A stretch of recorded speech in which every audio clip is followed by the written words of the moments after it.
अगर आप प्लान कर रहे हैं यूके या कनाडा घूमने के लिए, तो आज हम बात करेंगे कनाडा और यूके के अपडेट्स को लेकर।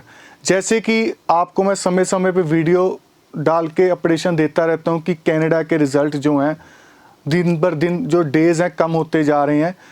हमारे कुछ केस ऐसे हैं, मैं बहुत ही जल्द उनकी वीडियो अपलोड करूँगा जिनका रिज़ल्ट 15 दिनों में, 9 दिन में, 1 महीने में या 1.5 महीने में उनका रिज़ल्ट आया और पॉजिटिव रिज़ल्ट आया।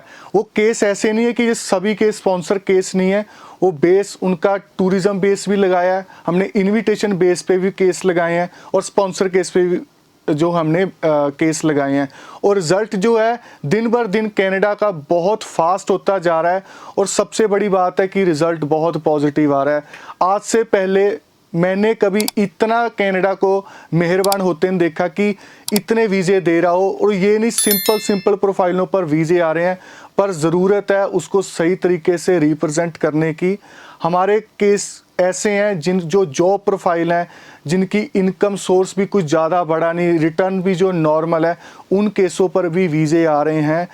और जो मेरे बहन भाई रिफ्यूज़ हो चुके हैं, कनाडा से रिफ्यूज़ हो चुके हैं, अदर किसी भी कंट्री से, घबराने की ज़रूरत नहीं। एक बार अपनी रिफ्यूज़ल जो है हमारे साथ डिस्कस करो, क्योंकि रिफ्यूज़ल का मतलब ये नहीं कि एंड हो गया। बहुत सारे केस ऐसे होते हैं जो पहली बार में वीज़ा नहीं आता, उनका दूसरी बार या तीसरी बार में वीज़ा आ जाता है। ज़रूरत है आपको एम्बेसी को अपना रीज़न देने की। आपका जो रीज़न है बाहर जाने का जेन्युइन होना चाहिए और उनको गारंटी होनी चाहिए कि आप वहाँ से उनकी कंट्री को टाइम से लेफ़्ट करके अपनी कंट्री होम टाउन इंडिया में वापस आओगे। सही तरीके से अगर हम जब रिप्रेजेंट करते हैं तो किसी भी कंट्री का वीज़ा हम आसानी से ले सकते हैं। बात करें यूके की, आज की हम बात करें यूके की, यूके का रिज़ल्ट जो है 100% सक्सेस रेट पे चल रहा है। जितने भी हम केस लगा रहे हैं, टचवुड उनका वीज़ा आ रहा है, सभी का वीज़ा आ रहा है, क्योंकि यूके एक ऐसी कंट्री है जिसको कुछ नहीं लेना देना आप कहाँ ट्रैवल हो, आपके पास कितना बैंक बैलेंस है, या आपने इससे पहले किसी और कंट्री में कहीं रिफ्यूज़ हो या ये हो। यूके एक ऐसी कंट्री है जो सिर्फ़ और सिर्फ कैलकुलेशन के बेस पर वीज़ा देती है। कैलकुलेशन का मेरा मतलब है आपकी इनकम कितनी है, आपका खर्चा कितना है, उस खर्चे के अकॉर्डिंग आपका बैंक बैलेंस कितना है।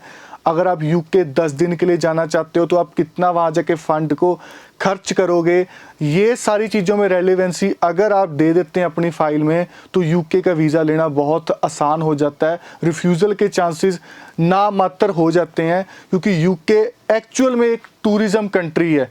अगर हम बात करें यूरोप साइड की, यूके साइड की, ये एक टूरिस्ट कंट्री है। तो जब हम इस केस में जब हम फाइल लगाते हैं कि हम घूमने फिरने के लिए जाना चाहते हैं, तो उनको इस बात पे कोई डाउट नहीं होता कि आप यूके के लिए फ़ाइल क्यों लगा रहे हैं, आप तो आपके पास ट्रैवल हिस्ट्री नहीं है, ये नहीं, क्योंकि वो खुद ही एक टूरिस्ट कंट्री है।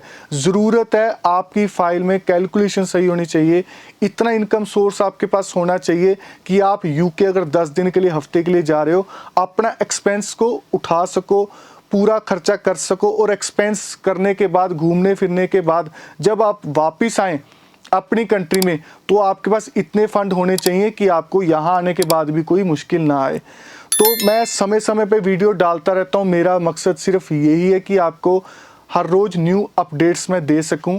तो आज के अपडेशन की बात करें, सबसे बड़ा अपडेशन ये है कि कनाडा में अगर आप प्लान कर रहे हैं घूमने के लिए जाने के लिए, और आगे न्यू ईयर भी आ रहा है, तो अब नए साल पर केस लगा के अपना वीज़ा हासिल कर सकते हो, क्योंकि कनाडा इस टाइम बहुत लीनियंट है, बहुत वीज़े दे रहा है। और सबसे बड़ी बात, वीज़े बहुत जल्दी आ रहे हैं, बहुत कम दिनों में जो है रिज़ल्ट देखने को मिल रहा है। जैसे कि पहले कोविड के टाइम, थोड़ा उसके बाद भी रिज़ल्ट जो है कईयों का 1-1 साल पेंडिंग पड़ा है। मुझे बहुत सारे कमेंट्स आते हैं, सर मैंने बायोमेट्रिक दी थी, अब 6 महीने हो गए या साल हो गया, मेरा रिज़ल्ट नहीं आ रहा। मैं उन सबको यही कहना चाहता हूँ, आपके पास 2 ऑप्शन है, या तो आप अपना केस को विड्रॉ करके दोबारा केस लगा सकते हैं, अदरवाइज़ आप वेट करें, क्योंकि रिज़ल्ट कनाडा देने शुरू हो गया। क्योंकि बैकलॉग कनाडा के पास इतना इकट्ठा हो चुका है, लाखों की तादाद में जो केस हैं उनके पास पेंडिंग पड़े हैं। तो धीरे धीरे अब सारे केसेस निकल रहे हैं, क्योंकि कनाडा के लेटेस्ट केस भी उतनी स्पीड से लग रहे हैं और बैकलॉग भी इकट्ठा हो रखा है। तो आप समझने की कोशिश करो, सॉफ्टवेयर केस जो है चेक कर रहा है, जो बैकलॉग में केस फंसे हुए हैं उनको टाइम टू टाइम जिसकी रिक्वायरमेंट के हिसाब से वो केस सॉफ्टवेयर उठा रहा है और रिजल्ट दे रहा है।